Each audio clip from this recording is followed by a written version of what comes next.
Olá, turma. Nós vamos iniciar uma sala de aula invertida tratando do exame físico dos pares cranianos. São 12 pares cranianos. Nós vamos realizar as principais manobras do exame físico relacionado a cada um deles. Então, a primeira coisa, vocês vão higienizar as mãos, seguindo toda a técnica recomendada pela Anvisa da higienização das mãos.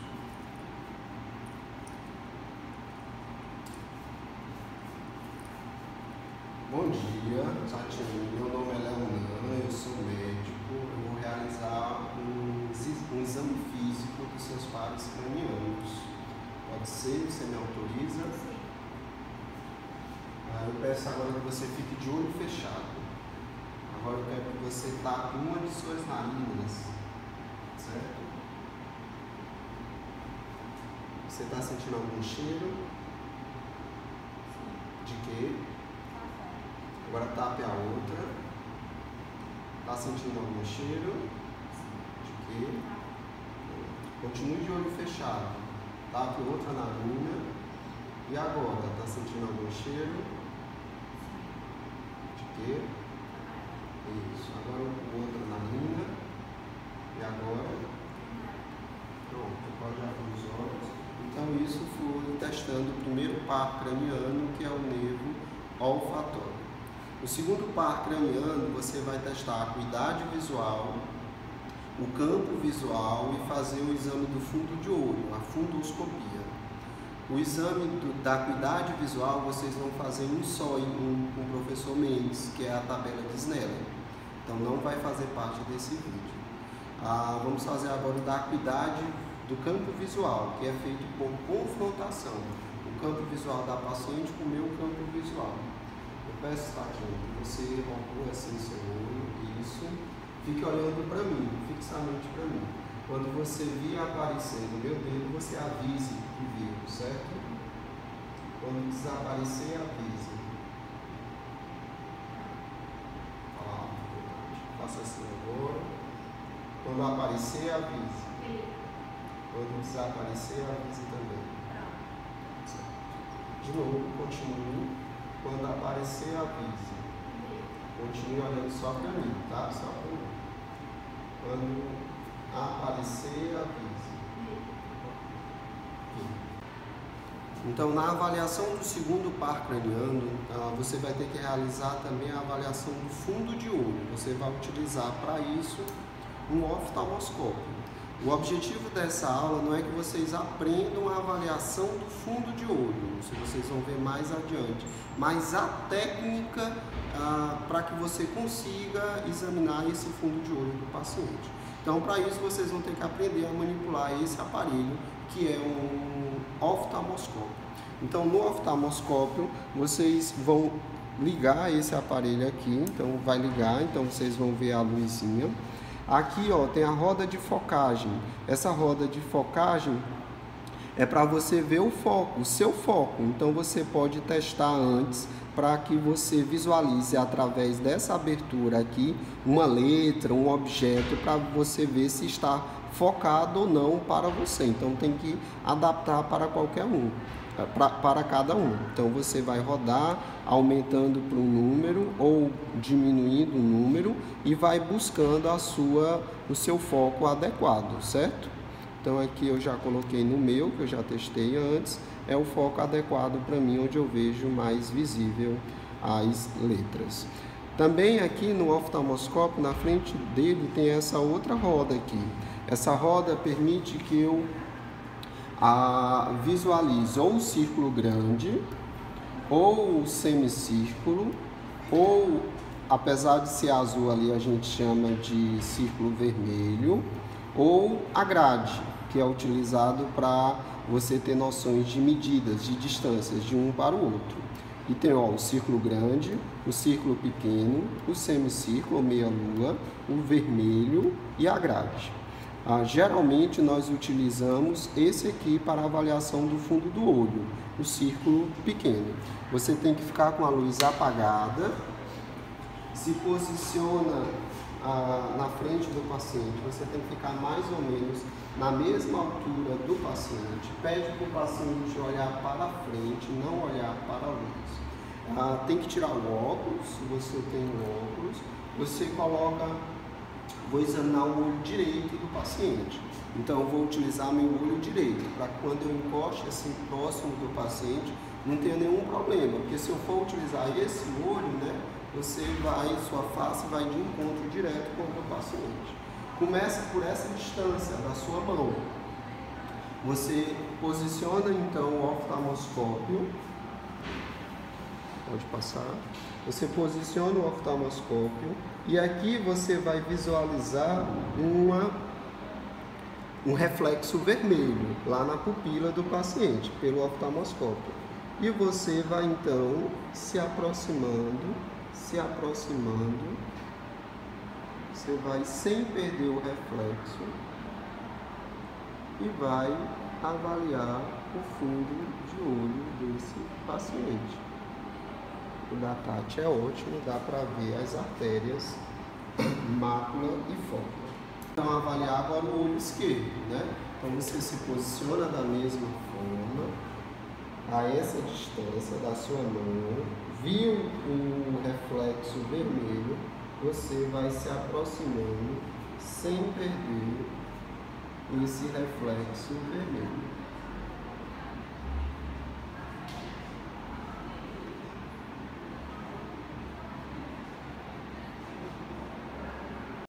Então agora nós vamos avaliar o terceiro par, o quarto e o sexto par, o oculomotor, o troclear e o abducente. Então o primeiro passo é fazer a inspeção do olho. Pede para a paciente olhar para frente, aí você olha, pode chegar bem próximo. Você olha para o olho, vê se a posição do olho está, se não tem nenhum desvio, né? Para o lado, para cima, para baixo, que nós chamamos de posição de ortoforia. Se não tem o estrabismo. E depois você inicia a avaliação dos movimentos dos olhos. Então você pede para a paciente ocluir um olho, mas deixa esse olho aberto aí dentro, tá bom? E você vai acompanhar com os olhos, sem mexer a cabeça, a ponta do meu dedo, certo?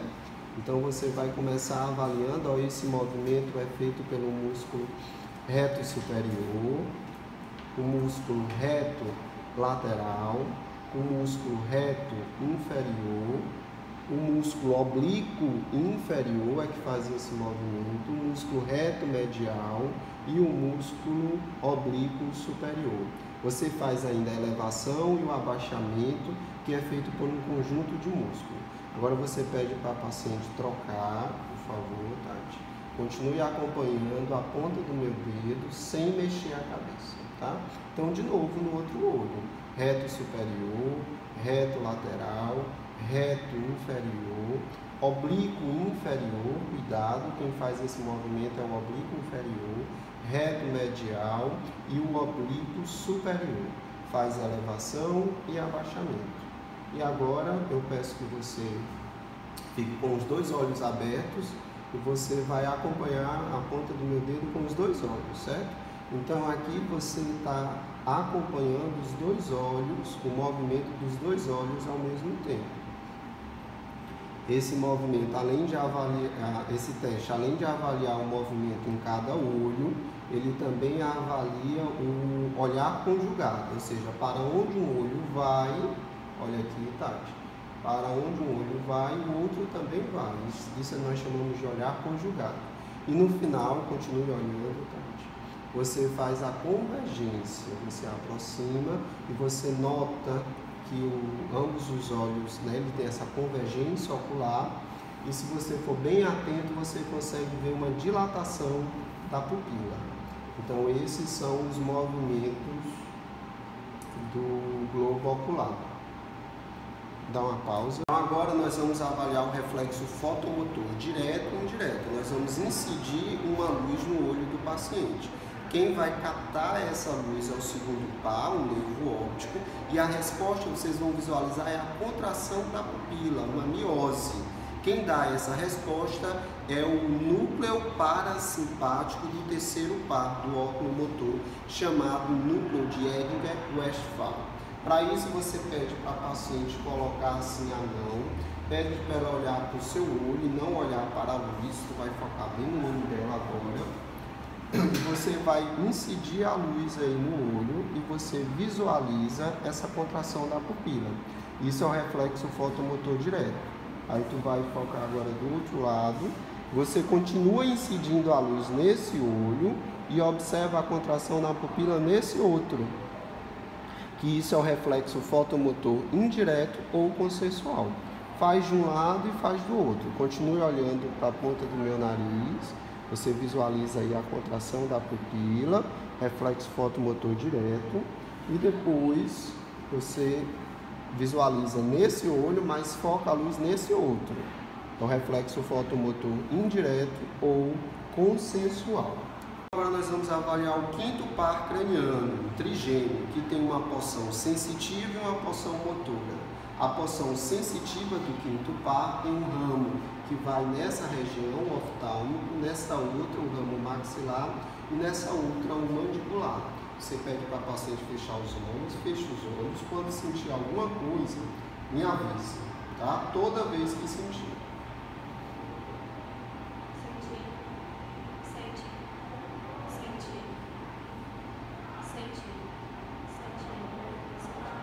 Aqui é diferente daqui? Não. Aqui é diferente? Não. Aqui é diferente? Continue de olho fechado. E observem que agora, ó, eu vou trocar esse por esse. E você vai lá na testa. Por quê? Então ela sentiu uma agulhada, ela conseguiu diferenciar a sensibilidade sensitiva da dolorosa. E você vai testar todas da mesma forma. Aqui é diferente, aqui é diferente e aqui. Então você vai fazer essa comparação. O quinto par craniano, o trigêmeo, ele tem a parte sensitiva e tem a parte motora. A parte motora é responsável pela mastigação, principalmente inerva principalmente os músculos masseter e temporais, que são músculos dessa região. Você observa, faz a inspeção dos dois lados e pede para o paciente truncar os dentes. E observa aqui se você nota alguma debilidade, pode inclusive palpar essa região para verificar se tem alguma, você nota alguma atrofia. E pede para a paciente realizar o seguinte: colocar a boca aberta, ela vai colocar a mandíbula para um lado e para o outro. Ela vai tentar fazer isso dessa forma. Então a mandíbula para um lado e para o outro, para você ver se tem alguma deficiência dessa parte motora do quinto par craniano.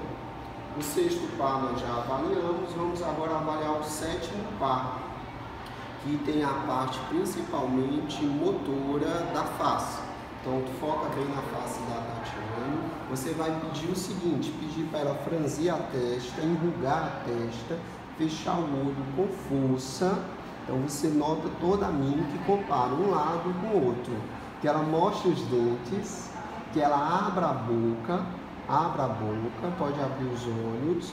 Então pode pedir ainda que ela assovie, que ela sopre, faça isso, né? Que ela tente encher a boca de ar para ver se não tem nenhuma perca de ar, se ela não consegue.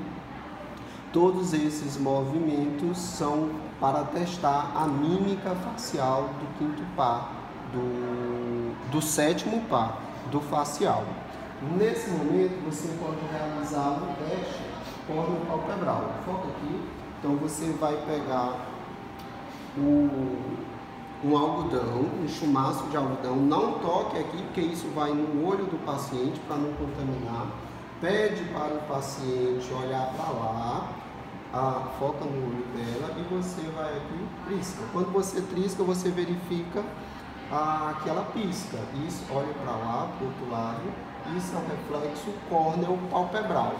Como eu trisquei, quem captou essa sensibilidade com a sensibilidade tátil foi O quinto par, o trigêmeo. Quando ela piscou, isso é um movimento.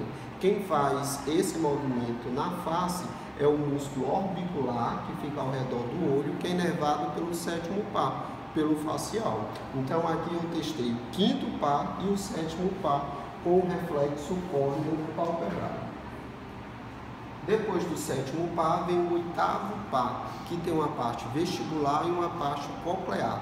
A parte vestibular é a responsável pelo equilíbrio.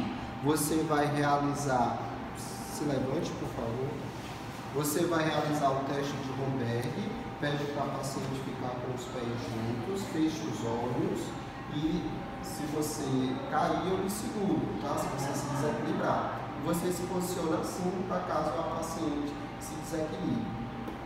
Pode abrir os olhos, ela passa pelo menos 30 segundos assim. Pode fazer também a manobra de Babinski Well, 5 passos para frente, e volta de costas, pode voltar. É a manobra de Babinski Well, ela também testa equilíbrio. Pede para a paciente sentar novamente. Isso, bumbum, bote as pernas para lá e a gente vai fazer a manobra de Dix Hop. Venha mais para trás, mais um pouco. Olha, agora eu vou fazer um teste em você, em que sua cabeça vai ficar mais baixa do que o seu corpo, certo? Se você sentir alguma coisa, me avisa. Então você gira a cabeça da paciente 45 graus, deita a cabeça da paciente e a cabeça vai ficar em leve extensão. Ela fica de olho aberto para você verificar se tem algum estágio. E depois passa 30 segundos nessa posição e retorna. Sentiu alguma coisa? Se ela não sentiu nada, você vai repetir a manobra do outro lado. Se ela sentiu, você repete a mesma manobra para verificar o que nós chamamos de habituação e fatigabilidade. Depois dou uma lida a respeito disso. Isso eu estou testando a raiz vestibular do oitavo par. Existe também a raiz coclear, que é responsável pela audição. Na raiz coclear, você vai fazer, claro, uma anamnese, ela vai vir com alguma queixa de diminuição da acuidade auditiva. Você pode fazer testes bem subjetivos, que é como roçar a ponta dos dedos, ver se ela observa, se ela escuta isso de um lado e do outro. Mas tem um teste mais objetivo, que é o teste de Rinner e o teste de Weber. O teste de Rinner é feito com o diapasão. Você vai encostar o diapasão, que eu peço que tu coloque o cabelo de lado assim, isso. Você vai encostar o diapasão nessa parte aqui, que é da mastoide do paciente, e antes explica para o paciente o teste. Olha, vai ser o seguinte, eu vou encostar isso aqui nessa sua região. Você vai sentir uma vibração quando você parar de sentir. Assim que você parar de sentir essa vibração, você me avisa. Parou, certo? Aí você aciona o diapasão. Aciona o diapasão, coloca na região mastoide e espera a paciente dizer que parou de sentir a vibração. Você ainda escuta alguma coisa? Então esse é um teste normal. Quando ela para de sentir a vibração e eu aproximo do canal auditivo dela, ela continua ouvindo um som. Então quer dizer que a condução aérea dela está normal. E geralmente a condução aérea ela é maior, mais prolongada do que a condução óssea. Faz do outro lado também. E você pode fazer ainda o teste de Weber. Nesse teste de Weber, você aciona o diapasão e coloca aqui no vértice, na ponta da cabeça. Aonde você sente vibrar mais? Isso, ela vai sentir aqui no local da vibração. Se ela disser que sente uma vibração maior de um lado ou do outro do ouvido, esse teste vai ser indicativo de uma alteração que depois vocês vão ter que estudar essa interpretação desse teste. Isso é a avaliação da raiz coclear do oitavo par. Então, agora nós vamos avaliar. Na avaliação do 9º par, que é o glossofaríngeo, do 10º par, que é o vago, vocês vão pedir para um colega aí, vocês vão examinar a boca, a orofaringe dele. Vocês vão buscar a úvula e o pálito. Vão pedir para o paciente fazer vocês vão olhar a elevação do pálito. E a úvula, né, a campainha ali que o povo chama, a úvula, ela fica na região mediana. Se houver desvio para um lado ou para o outro, não houver elevação do pálito, isso pode ser indicativo de uma paralisia do 9º ou do 10º par craniano. Na avaliação do 9º e do 10º, você também pode fazer o reflexo do engasgo. Pega um abaixador de língua e coloca lá no terço distal da língua. Então a pessoa vai ter esse reflexo do engasgo e você vai observar, né, o movimento do pálito, da úvula e até da orofaringe. Depois vem a avaliação do 11º par, que é o acessório. O 11º par, ele inerva esses músculos aqui, o trapézio aqui e o músculo esternocleidomastoide. Então eu vou pedir para a paciente elevar o ombro, abaixar o ombro, rodar a cabeça, rotação direita e rotação esquerda, e depois eu faço isso contra a resistência. Empurre minha mão para cima, empurre a cabeça para lá, empurre para cá. Se ela tiver algum déficit de força muscular, eu vou pensar em uma paralisia, uma alteração do 11º par craniano. E o 12º par, ele inerva a língua, né, responsável pelo movimento da língua. Então, primeiro ela abre a boca, deixa a língua dentro da boca mesmo, e você pede para ela movimentar a língua para cima, para baixo, para um lado, para o outro, e agora com a língua para fora. Aí ela movimenta para cima, para baixo, para um lado e para o outro. Isso é a avaliação da parte motora do 12º par craniano. Tem a avaliação gustativa, né, que você tinha que usar sabores doce, azedo, mas isso não faz muito parte da rotina clínica da gente. Então isso é a avaliação dos pares cranianos.